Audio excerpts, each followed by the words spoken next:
Good morning, everyone. Welcome again to class 11 Informatics Practices, Chapter 3, that is Python Fundamentals, Part 3. In last video, we have learned about the Python tokens. In continuation with the same, today in this video, we'll first see the bare bones of a Python program. Then number 2, we'll see the components of Python program. Number 3, we'll see the variables and assignments. Number 4, we'll see creating and declaring variables. Number 5, we'll see assigning values to the variables, including single variable as well as the multiple variables. And number 6, we'll see dynamic typing. So let's start with the number 1, that is bare bones of a Python program. Till now, we have learned the different tokens that are being used in a Python program. And today, in this bare bone of the Python program, let's see the basic structure of a Python program. See this code. In this code, there are different statements are there, different spaces are there, and different brackets are there. Now, start from the beginning. This yellow lines start with a hash. Now, this is called comments. So, a line begins with a hash sign is called comment.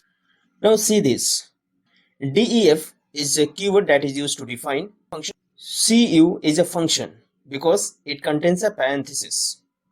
And after that, you can see here print time to say goodbye. So this is a part of this function, and there is a colon sign. This is a block. We'll see further. So this def cu, these two lines is a part of function, and this is called function. Now come little below. The main program code follows now. Here a is equals to 15, b is equals to a minus 10, then print a plus 3. Now these are the Python statements. Now in this Python statement, the value 15 or a minus 10, a plus 3 and b greater than 5, these all are known as expressions.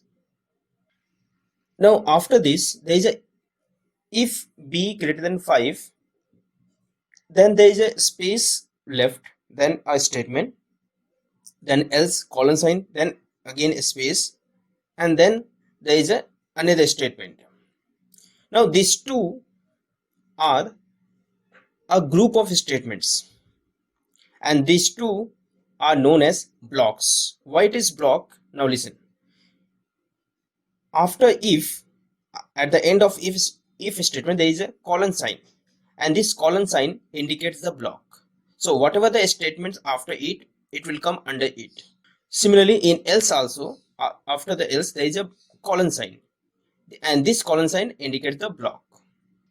After this, you can see there is again a comment line that is starting with a hash, and here also there is a comment line, and these comment lines are not at the beginning but within a line, and this is called inline comments. That is, comments within another line or within another block is called inline comments. And here you can see here is a space, and this in if also there is a space, and else also there is a space, and this space is an indented space, and this plays an important role in a programming, and this is called indentation. And after this, you can see a function cu. This is a function calling. We will learn about the function in further videos.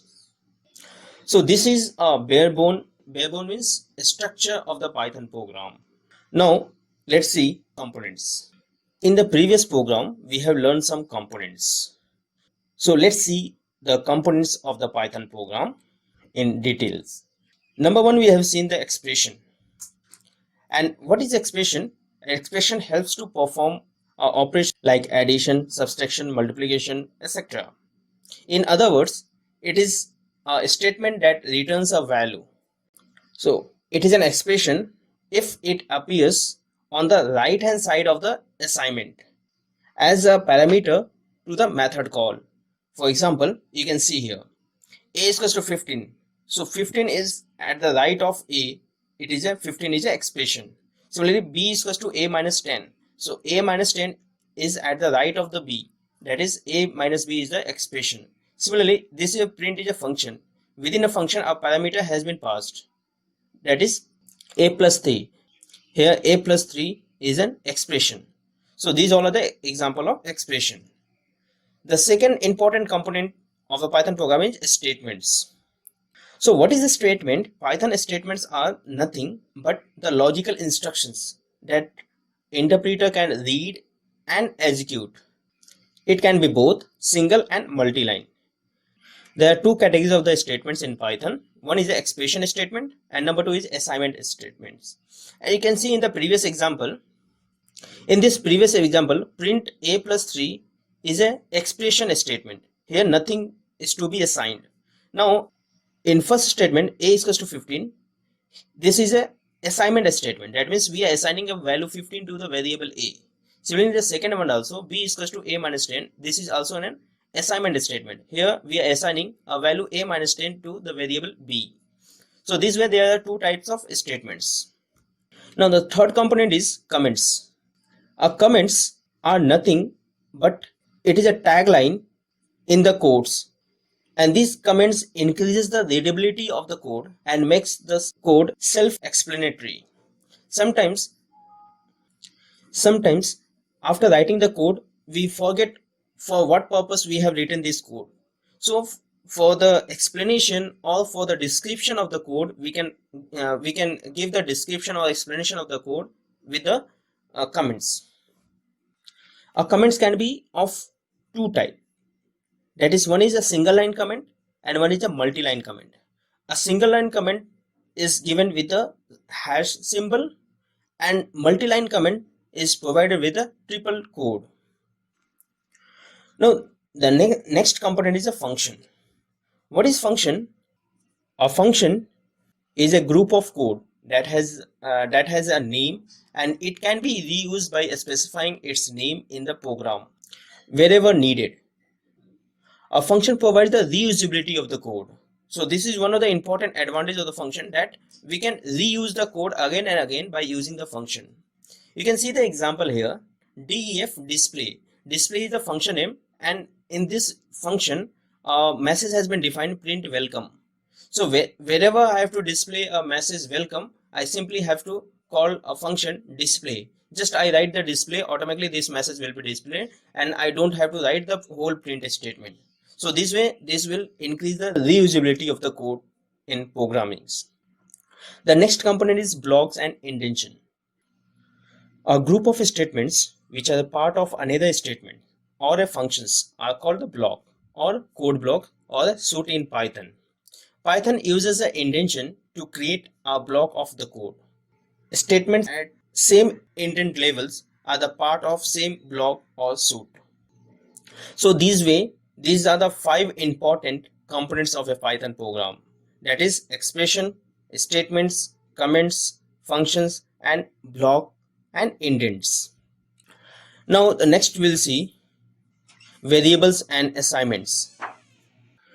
Variables forms to be the most important aspect of any programming language, as they are foundational and widely used for a variety of purposes.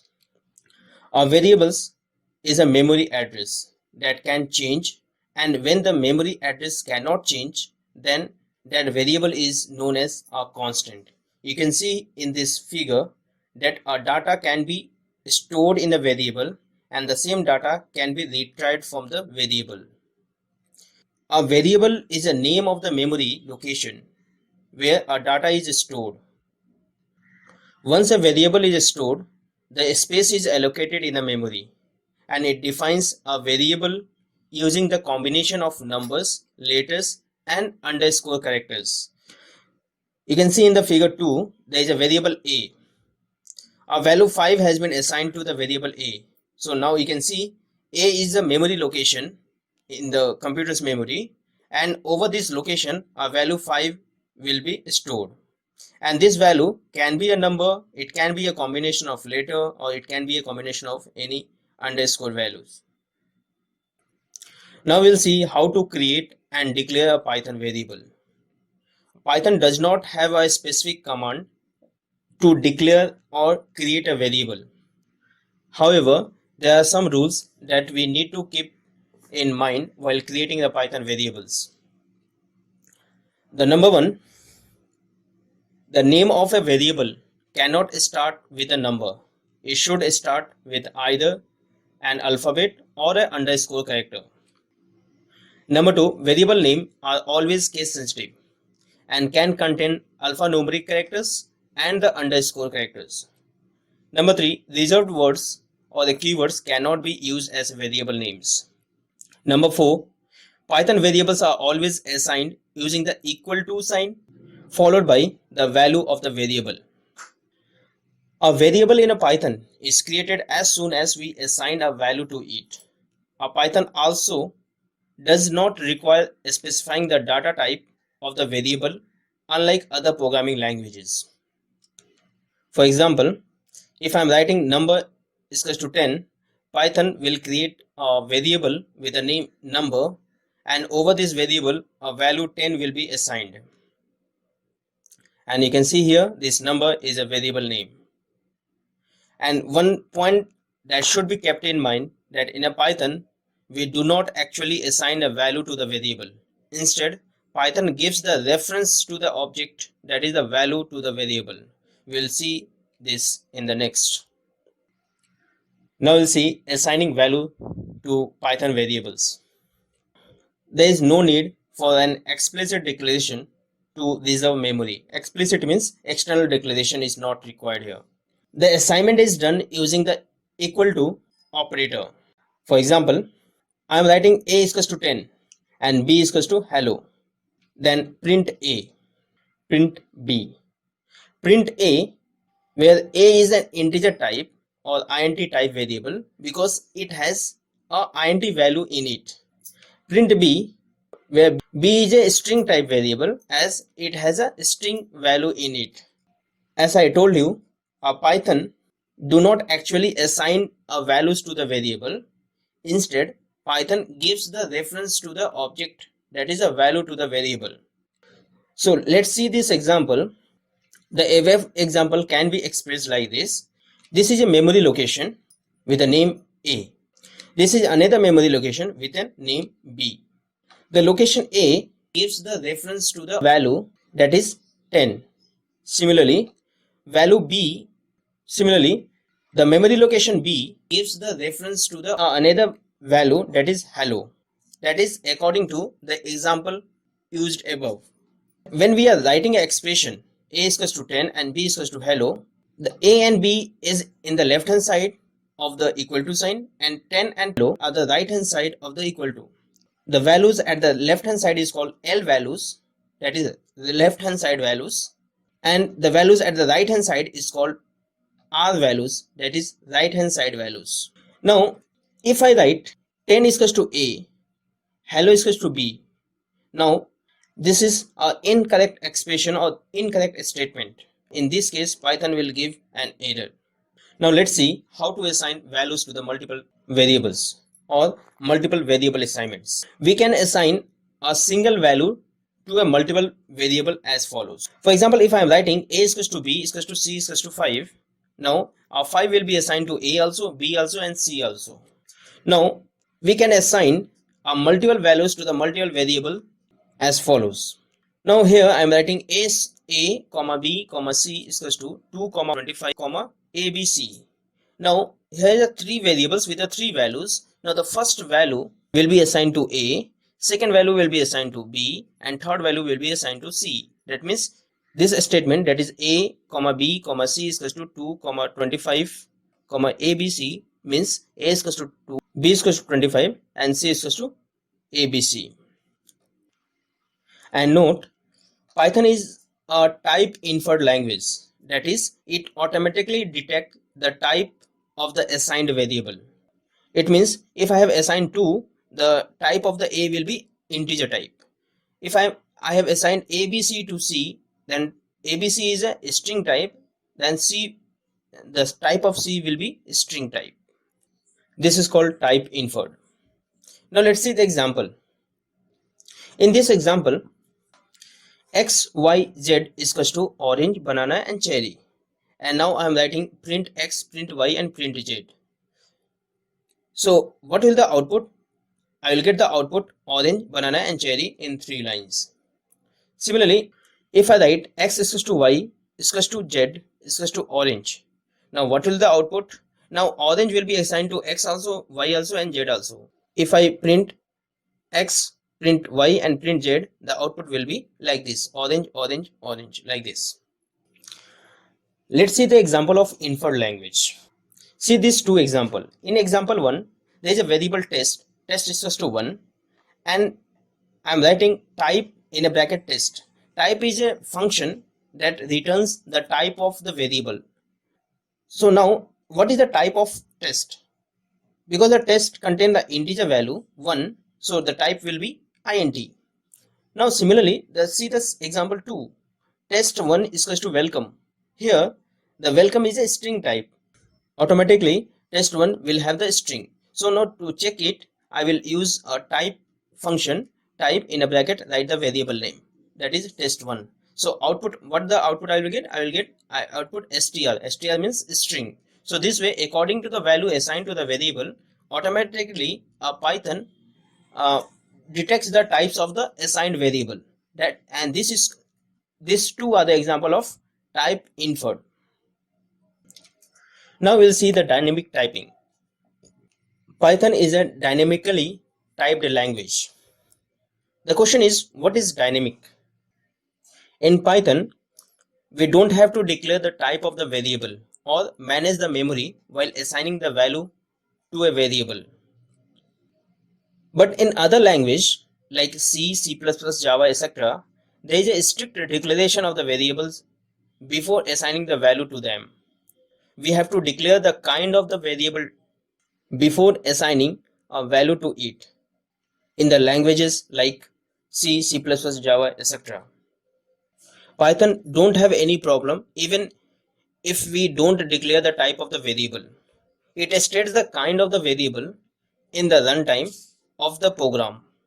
Python also takes care of the memory management, which is crucial in the programming. So Python is a dynamically typed language. So we can understand with this example. Let's see one example. See this code. The first line is a comment, that is assigning a value to a variable. A second line is a list, that is x is assigned a 3 values 1, 2, 3, that is, this is an square bracket, this is called the list. We will learn about the list further. Then you can see the third line is again a comment. Fourth line is a statement, that is print type x. So what it will print? It will print the type. It will print the type of x, that is x is a list type. So it will, the output will be list here. Now next line is again a comment, that is reassigning the value to the x. Now the value of x is changed to true. X is equals to true. Now true is a boolean type value. Now if I print type x, now the answer will be bool type.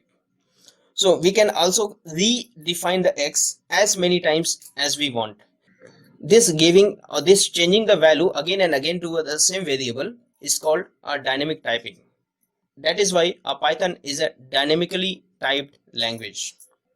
In today's video, we have learned the basic structure of the Python program, including components of the Python program, variables and assignments, multiple assignments, and dynamic typing.